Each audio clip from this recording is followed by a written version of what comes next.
الحمدللہ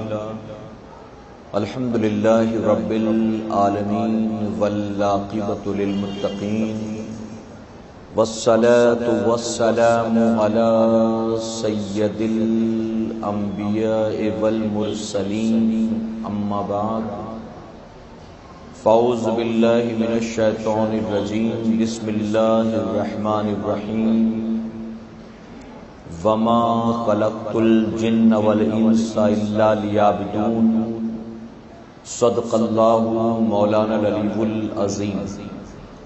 پڑھیں الصلاۃ والسلام علیک یا رسول اللہ، الصلاۃ والسلام علیک یا حبیب اللہ،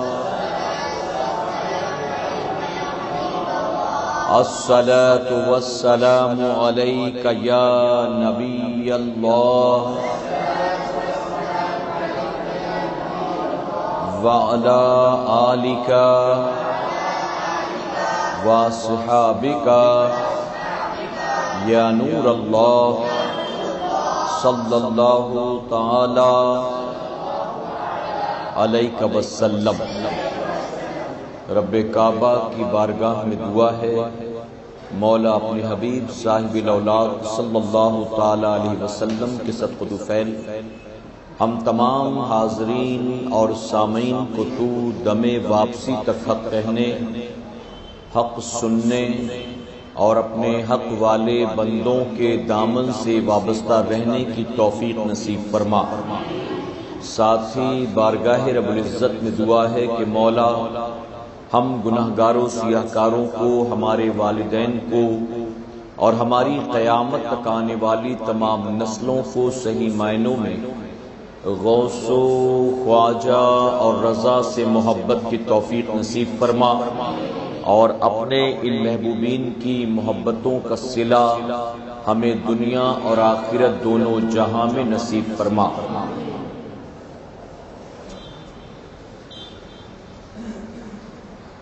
چھوڑ کے آپ کا دامن رحمت آقا ہم سے بھول ہوئی، چھوڑ کے آپ کا دامن رحمت آقا ہم سے بھول ہوئی، کھو دی اپنی قدر و قیمت آقا ہم سے بھول ہوئی۔ دنیا کے ٹھکرائے ہوئے ہیں آپ کے در پہ آئے ہوئے ہیں، دنیا کے ٹھکرائے ہوئے ہیں آپ کے در پہ آئے ہوئے ہیں، کھول دیں اپنا دامن رحمت آقا ہم سے بھول ہوئی۔ میرے پیارے آقا علیہ الصلوۃ والتسلیم کے پیارے دیوانوں، سنی دعوت اسلامی کے اس ہفتہ واری اجتماع میں آج میں نے جس آیت کریمہ کی تلاوت کا شرف حاصل کیا ہے، ہفتہ واری اجتماع میں اس پر تفصیلی گفتگو کرنے کا موقع نہیں ہے، اس لیے آج اس موضوع کو میں شروع کر رہا ہوں اور انشاءاللہ اگلے ہفتہ واری اجتماع میں بھی اسی موضوع کے حوالے سے کچھ باتیں آپ کے گوش گزار کروں گا۔ رب تبارک و تعالیٰ قرآن مقدس میں ارشاد فرماتا ہے وَمَا خَلَقْتُ الْجِنَّ وَالْإِنسَ إِلَّا لِيَعْبُدُونِ، جس کا مفہوم ہے ہم نے نہیں پیدا کیا جن اور انس کو مگر اپنی عبادت کے لیے۔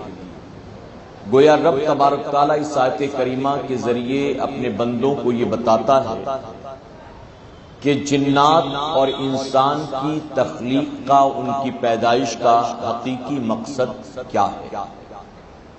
آپ اچھی طرح سے جانتے ہیں کہ اس کائنات میں جو کچھ بھی ہے کسی بھی شے کو بنا مقصد کے پیدا نہیں کیا گیا، اور آپ یہ بات بھی اچھی طرح سے جانتے ہیں کہ اس کائنات کے اندر جو کچھ بھی موجود ہے ہر شے کا خالق اور ہر شے کا مالک اللہ رب العزت ہے۔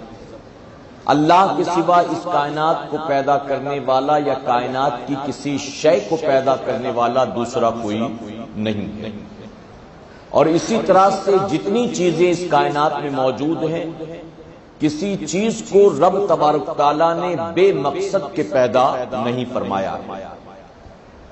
یہ بات اور ہے کہ ہمیں اور آپ کو یہ سمجھ میں نہ آئے کہ اس چیز کی تخلیق کا مقصد کیا ہے، اس چیز کی پیدائش کی وجہ کیا ہے، لیکن یاد رکھیں اچھی طرح سے کہ ہمیں سمجھ میں آئے نہ آئے، لیکن پھر بھی یہ بات حق ہے کہ بن مقصد کے رب نے کسی شے کو پیدا نہیں کیا۔ فرمایا گیا حضرت موسیٰ علیہ السلام رات کے اندھیرے میں اپنے کمرے میں بیٹھے توریت شریف کی تلاوت کر رہے تھے۔ آپ کو اپنے کمرے کی دیوار پر ایک چھپکلی جو ہے وہ چلتی ہوئی نظر آئی۔ آپ نے رب کی بارگاہ میں عرض کیا کہ پروردگار، آخر اس چھپکلی کو پیدا کرنے کی وجہ کیا ہے؟ اگر اس چھپکلی کو تو پیدا نہ کرتا تو اس کائنات کے نظام میں، اس دنیا کے سسٹم میں کون سی کمی آنے والی تھی؟ اگر اس کو تو پیدا نہ کرتا تو کیا فرق پڑتا؟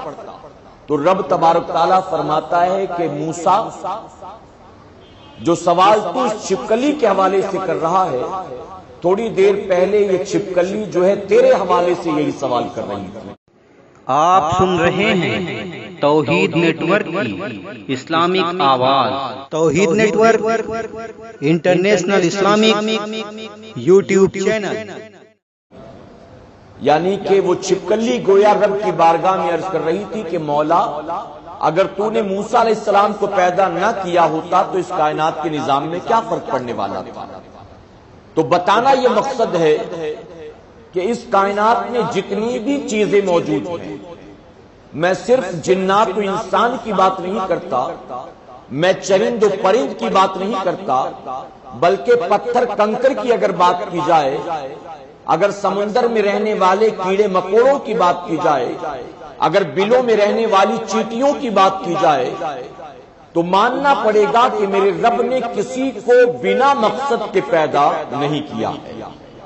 یہ بات اور ہے کہ ہماری عقل جو ہے وہاں تک نہیں جاتی ہے کہ ہم اسے سمجھ سکیں کہ اس کی پیدائش کا مقصد کیا ہے اور اس کی وجہ کیا ہے۔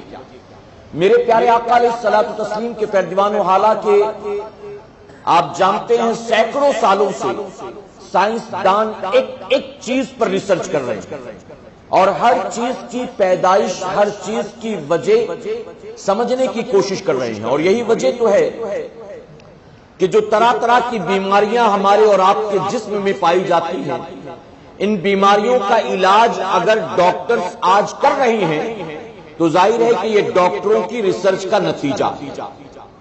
کون سی بیماری میں کون سی دوا کام آئے گی، یا کس بیماری میں کون سی جڑی بوٹیاں کام آئیں گی، کس بیماری میں کون سے پیڑ پودے، پتیاں اور کون سی چیز کام آئے گی، آخر طبیبوں کی عقل جو ہے، ان کا ذہن جو ہے وہاں کیسے پہنچا؟ تو ریسرچ کے ذریعے انہوں نے اس چیز کو حاصل کیا ہے، ریسرچ کے ذریعے انہیں یہ بات سمجھ میں آئی۔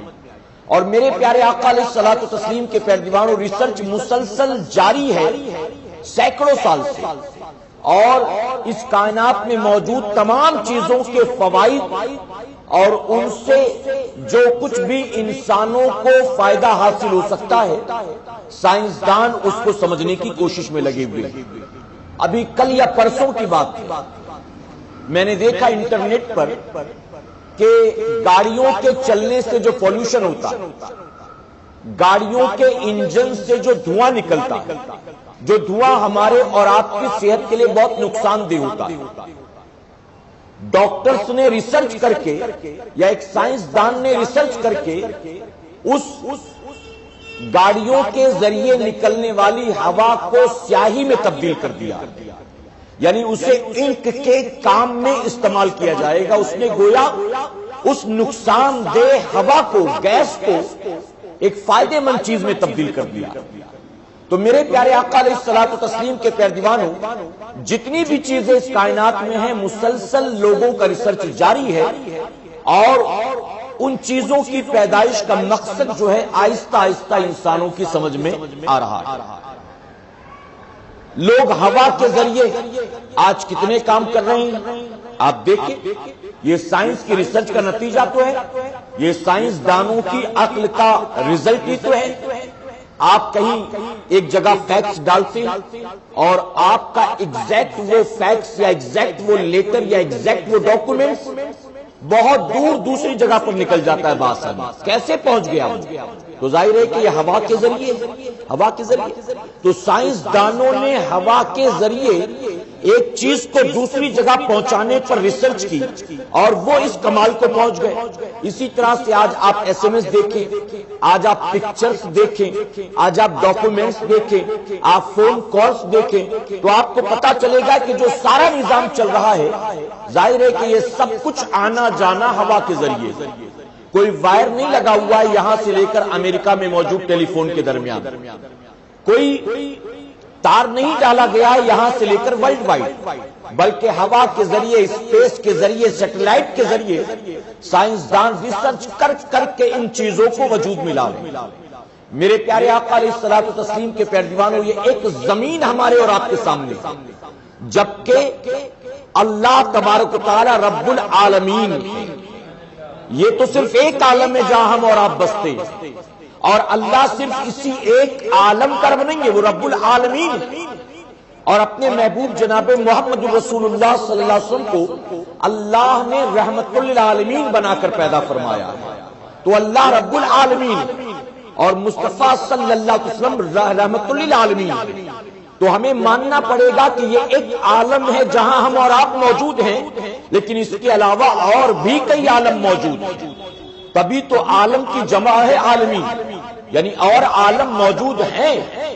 میرے پیارے آقا کے پیروانوں, تو اسے پڑھنے کے بعد سائنسدان ریسرچ کر رہے ہیں کہ جب رب نے قرآن مقدس میں اپنے حوالے سے رب العالمین کہہ دیا اور محبوب کے حوالے سے رحمت للعالمین کہہ دیا, تو پتا چلا کہ صرف عالم اس زمین تک محدود نہیں ہے, اس دھرتی تک محدود نہیں ہے, بلکہ اس کے علاوہ اور اسپیس ہے, اس کے علاوہ اور بھی عالم ہیں.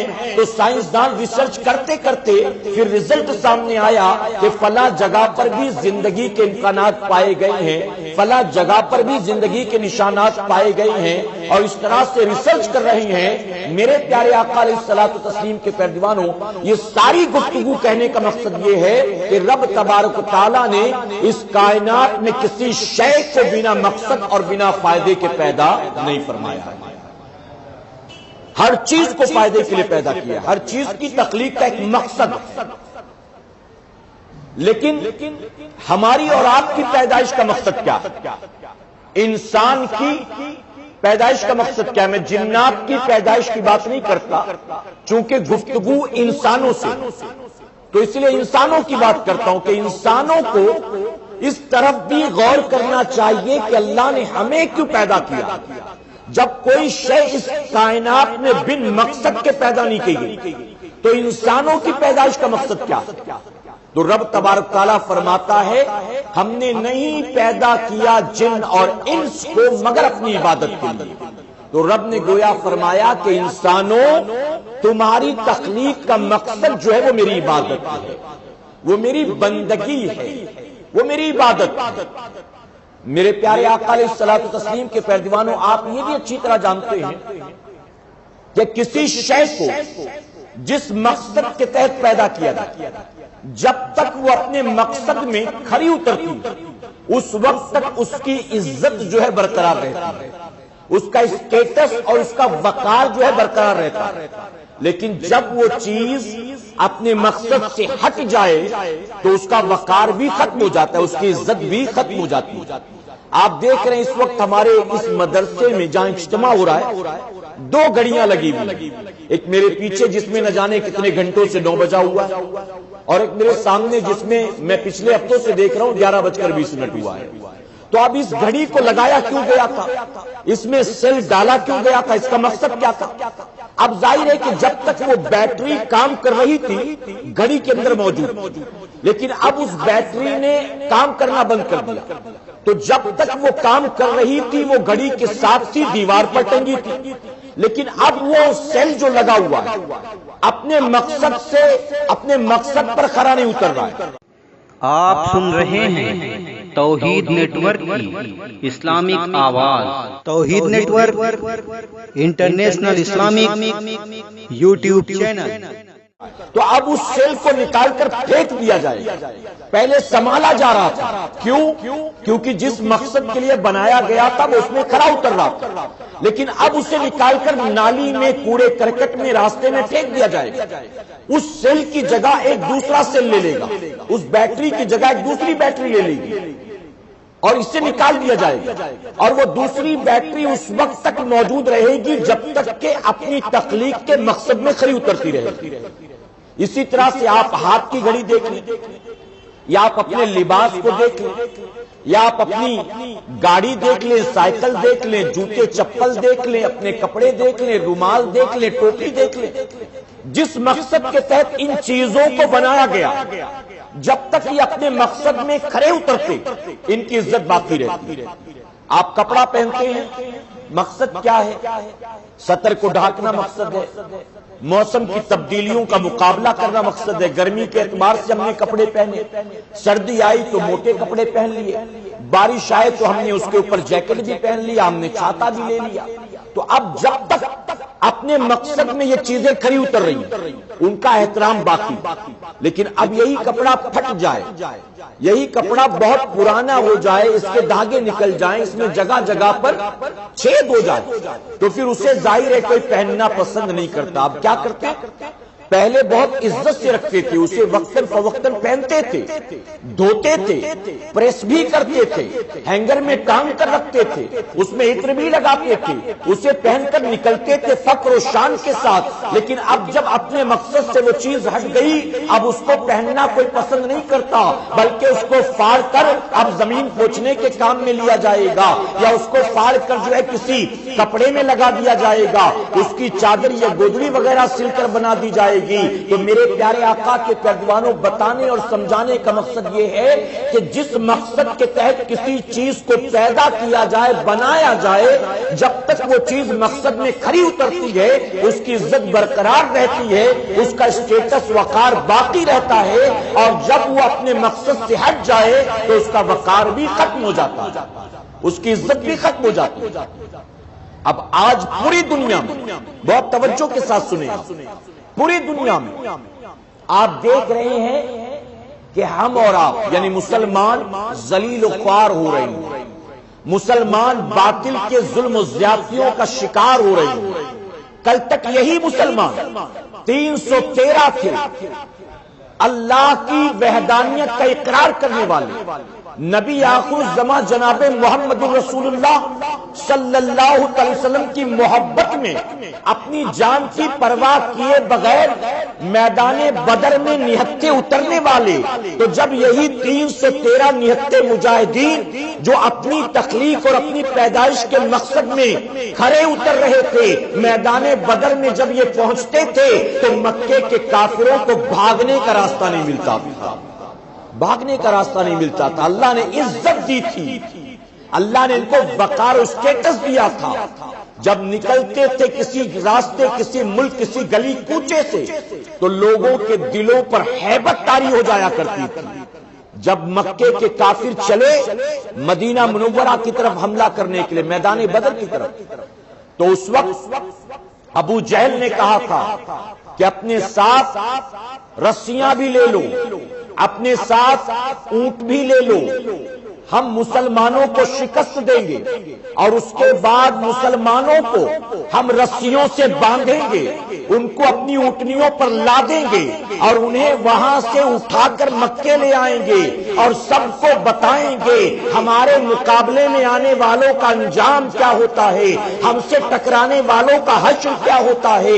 تو جو مکے سے نکلے تھے یہ نیت لے کر اور اس طرح رعب و دبدبے کے ساتھ، جانتے ہو ان کا اپنا جاسوس جب مدینہ منورہ گیا اور رات کے اندھیرے میں جاسوسی کر کے واپس آتا ہے تو آنے کے بعد ابو جہل سے آ کر کہتا ہے، عتبہ شیبہ سے آ کر کہتا ہے کہ سنو میں تم سے یہ کہتا ہوں، یہ میرا مشورہ ہے کہ رات کا اندھیرا غنیمت ہے، ہمیں موقع ہاتھ لگا ہے، ہم واپس مکے بھاگ جاتے ہیں. ہم بھاگ گئے تو زندگی صحیح سلامت رہے گی، ہماری جان صحیح سلامت رہے گی. ابو جہل نے ڈانٹ کر کہا کیا بکواس کر کرتا ہے؟ ہم کیا مٹھی بھر مسلمانوں سے گھبرانے والے ہیں؟ ہم ڈرنے والے ہیں؟ تو اس وقت جاسوس نے کہا تھا دیکھو بات تیر تلوار کی نہیں ہے، بات بھیڑ بھاڑ کی نہیں ہے، بات ہتھیار اسلحے کی نہیں ہے، میں جو کہتا ہوں کہ واپس بھاگ چلو، اس کی وجہ یہ ہے کہ میں نے محمد عربی صلی اللہ علیہ وسلم کے غلاموں کو دیکھا ہے، جب وہ وضو کرتے ہیں تو ان کے غلام ان کے وضو کے پانی کے ایک قطرے کو زمین پر گرنے نہیں دیتے۔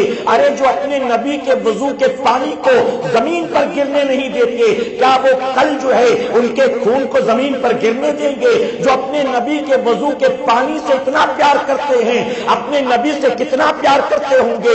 اس لیے میری رائے تو یہ ہے کہ رات ابھی غنیمت ہے، بھاگ چلو، ورنہ اگر صبح ہو گئی ہم میں سے ایک بھی زندہ واپس نہیں جائے گا۔ اور تاریخ گواہ ہے 313 جو اپنے مقصد میں کھڑے اتر رہے تھے، جن کے ذہن میں یہ بات موجود تھی ہماری پیدائش کا مقصد کیا ہے، ہم ناچنے گانے کے لیے نہیں آئے، ہم جھوٹ بولنے کے لیے نہیں آئے، ہم وعدہ خلافیوں کے لیے نہیں آئے، ہم گالی گلوچ کے لیے نہیں آئے، ہم شادیوں میں ڈی جے لگانے کے لیے نہیں آئے، ہم مال کم تولنے ناپنے کے لیے نہیں آئے، ہم جھوٹی قسمیں کھانے کے لیے نہیں آئے، ہم ماں باپ کے ساتھ جو ہے بے عزتی اور ان کی بے حرمتی کرنے کے لیے نہیں آئے، ہم دوسروں کی بہو بیٹیوں کو چھیڑنے نہیں آئے، ہم گالی گلوچ کے لیے نہیں آئے، بلکہ وہ جانتے کہ ہماری پیدائش کا مقصد جو ہے اللہ کی عبادت ہے، اللہ کی عبادت ہے، اللہ کی عبادت ہے۔ اور جب ذہن و فکر میں یہ بات موجود تھی، وہ 313 اترتے ہیں میدان بدر میں،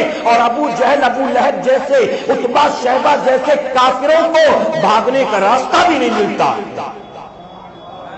وہ معزز تھے زمانے میں مسلمان ہو کر، وہ معزز تھے زمانے میں مسلمان ہو کر، اور ہم خوار ہوئے تاریک قرآن ہو کر۔ رہ گئی رسم ازاں روح بلالی نہ رہی، رہ گئی رسم ازاں روح بلالی نہ رہی، فلسفہ رہ گیا تلقین غزالی نہ رہی، فلسفہ رہ گیا تلقین غزالی نہ رہی۔ تو اللہ نے فرمایا انسان کی پیدائش کا مقصد میری عبادت، میری عبادت۔ میرے پیارے آقا علیہ الصلوۃ والتسلیم کے پیروانوں، لفظ عبادت یہ کوئی نیا لفظ نہیں ہمارے اور آپ کے لیے، نئی باتیں بتائیے۔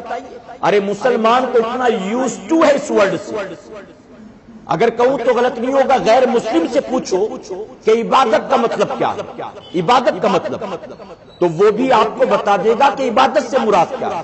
مسلمان تو جب سے پیدا ہوا تب سے لے کر اب تک یہ لفظ ہزاروں بار سن چکا ہوگا، عبادت عبادت عبادت، بندگی۔ اب عبادت سے مراد کیا ہے؟ ہمارے ذہن میں لفظ عبادت کو سنتے ہی خیال آتا ہے کہ نماز کی بات ہو رہی ہے، روزے کی بات ہو رہی ہے، تلاوت قرآن مقدس کی بات ہو رہی ہے، صدقے فطرے اور زکوٰۃ کی بات ہو رہی ہے، حج عمرہ اور جہاد کی بات ہو رہی ہے۔ ہم سمجھتے ہیں کہ عبادت یہی 2 4 8 10 چیزوں کا نام۔ میرے پیارے آقا علیہ الصلوۃ والتسلیم کے پیروانوں، یہ وہ عبادتیں ہیں جو میں نے آپ کو گنایا ہے، نماز ہو، رکوع ہو، قیام ہو، سجود ہو، ذکر الہی ہو، درود و سلام ہو، یہ وہ عبادتیں ہیں جو ہماری اور آپ کی پیدائش سے ہزاروں سال پہلے سے فرشتے کرتے چلے آ رہے ہیں۔ اگر اللہ رب العزت نے اسی لیے پیدا کیا ہمیں اور آپ کو، توجہ ہے نا آپ کی؟ اگر یہی ساری چیزیں عبادت تو اللہ نے پھر ہمیں کیوں پیدا کیا؟ یہ عبادتیں تو فرشتے کرتے رہے پہلے سے، اور ان عبادتوں کے لیے فرشتے ہی کافی تھے، فرشتے ہی کافی۔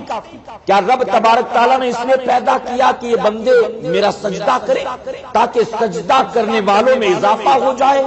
یہ بندے رکوع قیام و سجود کریں، فرشتے تو کر ہی رہے ہیں، لیکن یہ بھی کریں گے کہ رکوع قیام و سجود کرنے والوں میں اضافہ ہو جائے۔ یاد رکھیں، اگر ہم اور آپ نماز پڑھتے ہیں، روزہ رکھتے ہیں، زکوٰۃ دیتے ہیں، فطرہ نکالتے ہیں، عمرہ کرتے ہیں، حج فرض ہے اور اسے بھی ادا کرتے ہیں، تو یہ کر کے یقیناً ہم اللہ پر کوئی احسان نہیں کرتے ہیں معاذ اللہ۔ اے سرکار مدینہ علیہ الصلوۃ والتسلیم کے پیروانوں، اگر ساری کائنات کے مسلمان باغی ہو جائیں اور ساری عبادتیں چھوڑ دیں تو کیا بتاؤ اللہ کی شان میں کوئی کمی آنے والی ہے؟ تو ہمارے کرنے نہ کرنے سے اس کی شان میں کوئی کمی نہیں آنا، بلکہ یہ جو کرتے ہیں یہ ہماری اپنی ذات کے لیے، ہمارے اپنے مفاد کے لیے ہے۔ اگر کر رہے ہیں تو فائدہ ہمیں، اور نہیں کرتے ہیں تو نقصان ہمارا ہے۔ بتائیے مانتے ہیں نا اس بات؟ کرنے میں فائدہ ہمارا اور نہ کرنے میں خسارہ ہمارا۔ تو میرے پیارے آقا علیہ الصلوۃ والتسلیم کے پیروانوں، پوری کائنات کے مسلمان نمازی بن جائیں، پوری کائنات کے مسلمان حاجی بن جائیں، پوری کائنات کے مسلمان روزانہ قرآن کے قاری بن جائیں، پوری کائنات کے مسلمان روزانہ صدقہ خیرات کرنا شروع کر دے، تو ان کے کرنے سے یقیناً ان کا اپنا فائدہ ہے اور نہ کرنے سے ان کا اپنا نقصان ہے۔ اللہ کی شان میں کوئی کمی اور زیادتی ہونے والی نہیں ہے۔ تو رب نے اس لیے پیدا نہیں کیا کہ اضافہ ہو جائے، زیادہ لوگ عبادت کریں، زیادہ رکوع قیام، نہیں۔ ہمیں اور آپ کو سمجھنا ہوگا کہ جو انبیاء آئے، 1,24,000 40,000 کم و بیش انبیاء جو روئے زمین پر آئے، تمام نبیوں نے اپنی امت کو صرف انہی عبادتوں کا سلیقہ نہیں دیا کہ بس وہ نمازی بنانے آئے تھے، یہی مشن تھا ان کا۔ آدم علیہ السلام سے لے کر حضور اکرم صلی اللہ علیہ وسلم تک جتنے نبی آئے، بس ان کا ایک ہی مشن تھا کہ لوگوں کو نمازی بنانا ہے، بس اس کے علاوہ دوسرا کوئی کام نہیں۔ بس عبادت کا مطلب نمازیں ہیں، عبادت کا مطلب تلاوت ہے، عبادت کا مطلب ذکر الہی ہے، بس اسی لیے آئے تھے۔ نہیں، یہ ہماری بہت بڑی غلط فہمی ہے۔ امام غزالی رحمت اللہ تعالی علیہ سے پوچھا گیا کہ عبادت سے مراد کیا ہے، عبادت کا مطلب کیا ہے؟ تو آپ اپنے بھائی کو جو آپ نے فرمایا تھا وہی جواب آپ کے سامنے میں پیش کرتا ہوں۔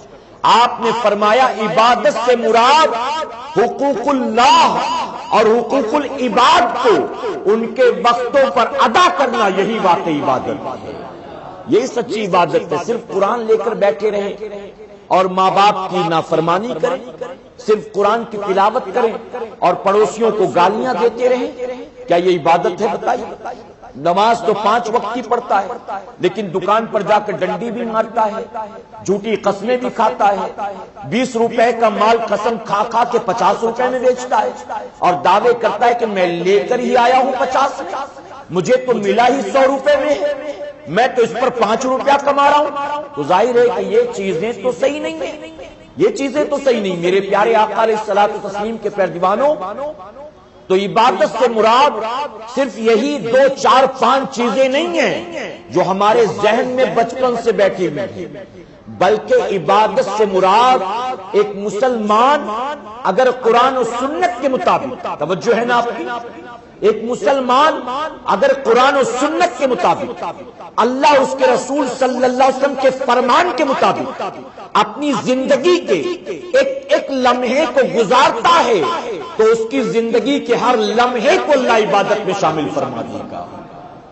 مسجد میں آئے سجدہ کرنے تو یہ بھی عبادت ہے، اور مسجد سے نکل کر اپنی دکان میں بیٹھا حلال کمائی کماتا ہے تو یہ بھی عبادت ہے۔ مسجد میں جا کر قرآن کی تلاوت کیا، یہ بھی عبادت ہے، اور گھر آ کر بوڑھے باپ کے پیر دباتا ہے تو یہ بھی عبادت ہے۔ بات سمجھ میں آ رہی نا آپ کی؟ تو عبادت انہی 2 4 5 چیزوں کا نام نہیں، بلکہ ایک کمپلیٹ لائف سٹائل کا نام۔ اسلام پوری مکمل حیات کا نام ہے، مکمل زندگی کا نام ہے، مکمل زندگی کس طرح سے گزارے اس طریقے کا نام ہے۔ اور انبیاء نے، بالخصوص حضور اکرم صلی اللہ علیہ وسلم نے اپنی امت کی زندگی کے ہر گوشے میں رہنمائی فرمائی ہے۔ کوئی نہیں بتا سکتا کہ حضور اکرم صلی اللہ علیہ وسلم نے اپنی امت کو صرف روزہ، نماز، حج و زکات و تلاوت قرآن مقدس ہی کا درس دیا ہے، کوئی نہیں بتا سکتا۔ بلکہ میرے پیارے آقا علیہ الصلوۃ والتسلیم کے پیروانوں، آپ کو ماننا پڑے گا کہ حضور اکرم صلی اللہ علیہ وسلم نے جہاں یہ عبادتیں ہمیں بتائی، وہیں آپ نے لوگوں کے ساتھ رہنے کا، ان کے ساتھ برتاؤ کرنے کا طریقہ بھی ہمیں اور آپ کو عطا فرمایا ہے۔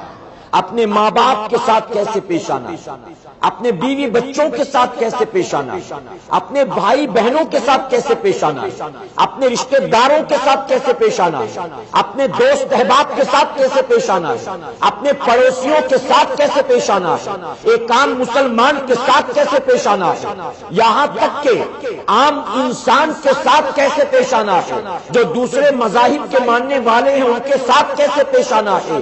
ارے نبی کریم صلی اللہ علیہ وسلم نے اس طرح سے اپنی امت کی رہنمائی فرمائی ہے کہ صرف ایک مسلمان کو مسلمان کے ساتھ رہنے کا طریقہ نہیں سکھلایا ہے، ایک مسلمان کو دوسرے انسان کے ساتھ رہنے کا طریقہ نہیں سکھلایا ہے، بلکہ ایک مسلمان ایک جانور کے ساتھ کیسے رہے، آقا نے اس کا سلیقہ بھی ہمیں اور آپ کو عطا فرمایا ہے۔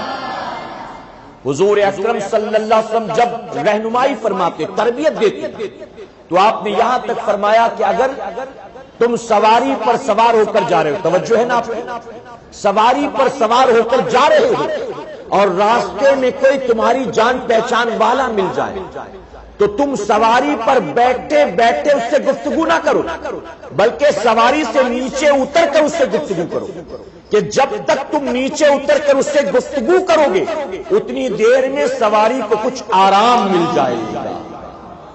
شاید میں سمجھا نہیں سکا آپ کو جو سمجھانا چاہتا ہوں۔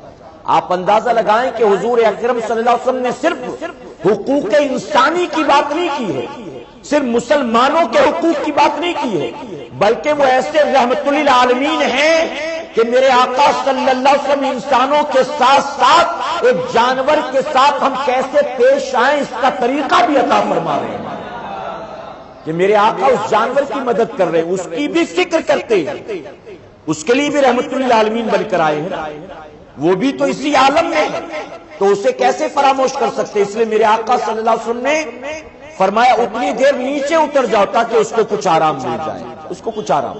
اب بتائیے اتنی دور تک یا اتنی گہری سوچ کس کی ہو سکتی ہے، اتنی فکر کس کی ہوتی ہے؟ میرے پیارے آقا علیہ صلی اللہ علیہ وسلم کے پیارے دیوانوں، ہم اور آپ چونکہ شہروں کے رہنے والے ہیں تو یہاں جانوروں کے ساتھ زیادہ رہنا نہیں ہوتا، بقرہ عید میں خرید کر لے آتے ہیں کچھ لوگ قربانی کے لیے، علاوہ اس کے تو یہاں رہنے کو انسان کے چھوٹے چھوٹے مکان ہیں، اس میں جانور کہاں پالے جائیں، لیکن گاؤں دیہات میں جو رہتے ہیں آپ جا کر دیکھیں، گاؤں دیہات میں رہنے والے لوگ جانوروں کو کھلاتے پلاتے تو ہیں لیکن ان سے بھرپور کام بھی لیا کرتے ہیں، بھرپور کام بھی لیتے ہیں۔ اب سردیوں کی راتوں میں کتنے لوگ ہیں جو اپنے جانوروں کی بھی فکر کرتے ہیں کہ جب 3 ڈگری ٹیمپریچر ہے، 5 ڈگری ٹیمپریچر ہے، 10 ڈگری ٹیمپریچر ہے اور میں گھر کے بند کمرے میں بھی رضائی بلینکٹ اور نہ جانے کیا کیا اوڑھ کر سویا ہوں۔ آپ سن رہے ہیں توحید نیٹ ورک کی اسلامک آواز، Tawheed network international Islamic YouTube channel. تو جو باہر جانور میں نے باندھ رکھا ہے اسے بھی تو ٹھنڈ لگتی ہوگی، موسم کی تبدیلیوں کا اس پر بھی تو ایفیکٹ ہوتا ہوگا، تو کیا میں نے اس کے حوالے سے کوئی غور کیا، کوئی انتظام کیا، کچھ سوچا؟ میرے پیارے آقا علیہ صلی اللہ علیہ وسلم کے پیارے دیوان ہو تو آج عام انسان کی اتنی گہری فکر نہیں ہوتی ہے، لیکن امام الانبیاء جناب محمد رسول اللہ صلی اللہ علیہ وسلم نے اپنی امت کی اس راہ میں بھی تربیت و تعلیم فرمائی ہے۔ اور اگر یاد رکھیں ہم نے اس کا بھی خیال رکھا، اس کا بھی خیال رکھا تو یقیناً اس عمل کے عوض بھی اللہ ہمیں عبادت کا ثواب عطا فرمائے گا۔ حضور اکرم صلی اللہ علیہ وسلم نے بخاری شریف کی حدیث مبارکہ ہے، بس اسی پر گفتگو تمام کروں گا آج۔ بخاری شریف کی حدیث مبارکہ، ایک فاحشہ عورت نے ایک پیاسے کتے کو پانی پلا دیا، ایک فاحشہ عورت رقاصہ تھی، دولت مندوں کی محفل میں جانا، ناچنا گانا، جسم کی نمائش کرنا، عمر بھر اللہ کی نافرمانی، باغی تھی۔ ایک مرتبہ راستے میں ایک کتے کو پیاس سے تڑپتا دیکھا، اسے رحم آ گیا، اس نے چند چلو پانی اٹھائے اور اس کتے کی پیاس کو بجھا دیا، کتا مرنے سے بچ گیا۔ حضور اکرم صلی اللہ علیہ وسلم فرماتے ہیں کہ رب تبارک تعالیٰ نے انتقال کے بعد اس عورت سے فرمایا کہ میری بندی تو بندی ہو کر کتے پر رحم کرے اور میں رحمان و رحیم ہو کر تجھ پر رحم نہ کروں. آقا فرماتے ہیں کہ رب نے بے حساب کتاب اس عورت کو جنت میں داخل فرما دیا. تو یہ جانوروں سے رحم کا طریقہ بھی امام الانبیاء نے ہمیں عطا فرمایا ہے. اسی طرح اسی بخاری شریف میں غالباً دوسرے مقام پر حضور اکرم صلی اللہ علیہ وسلم نے فرمایا کہ ایک عورت ایک بلی سے تنگ آ گئی. ہمارا اور آپ کا بھی معاملہ ہوتا ہے کبھی کبھی. کوئی بلی جو ہوتی بڑی ڈھیٹ قسم کی جو ہوتی ہے, بڑی ضدی, اور وہ پیچھے لگ جاتی ہے کہ آپ کتنا بھی بھگاؤ, کتنا بھی انتظام کرو, لیکن کبھی کھانا خراب, کبھی دودھ گرا دیا, کبھی چیز جھوٹی کر دی. تو وہ عورت بھی تنگ آ گئی. اس نے اس بلی کو رسی میں باندھ کر رکھ دیا. 3 دن تک حضور اکرم صلی اللہ علیہ وسلم فرماتے کہ 3 دن نہ کچھ کھلایا پلایا, نہ کھانے پینے جانے دیا. بھوکی پیاسی وہ بے زبان بلی مر گئی. رب تبارک تعالیٰ نے اس بے زبان جانور کو مارنے کی وجہ سے اس عورت کو جہنم میں داخل کر دیا. جہنم میں. تو میرے پیارے آقا علیہ الصلوۃ والتسلیم کے پیروانوں پتہ چلا عبادت صرف رکوع قیام و سجود کا نام نہیں ہے. عبادت صرف تلاوت قرآن مقدس کا نام نہیں ہے. عبادت صرف ماہ رمضان کے روزے اور تراویح کا نام نہیں ہے. عبادت صرف حج عمرہ اور صدقے اور زکوٰۃ کا نام نہیں ہے, بلکہ عبادت مسلمان اگر قرآن و سنت میں, قرآن و سنت کے سانچے میں اپنی زندگی کو ڈھال لے تو اس کی مکمل زندگی جو ہے وہ عبادت میں تبدیل ہو جائے گی. اور رب نے فرمایا ہم نے نہیں پیدا کیا جنات و انسان کو مگر اپنی عبادت کے لیے. اب عبادت کو مزید ڈسکرائب کروں گا میں اگلے ہفتہ واری اجتماع میں. اللہ اپنے حبیب پاک کے صدقے ہمیں آپ کو سب کو کہنے سننے سے زیادہ عمل کی توفیق عطا فرمائے. درمیان گفتگو مجھ سے جانے انجانے میں کسی طرح کی غلطی خامی رہ گئی, آپ سب کو گواہ بنا کر میں سچے دل سے توبہ کرتا ہوں. رب میری توبہ قبول فرمائے اور ہماری اس محفل کو قیامت میں ہمارے لیے, ہمارے والدین کے لیے بخشش اور نجات کا ذریعہ بنائے. وما علینا الا البلاغ.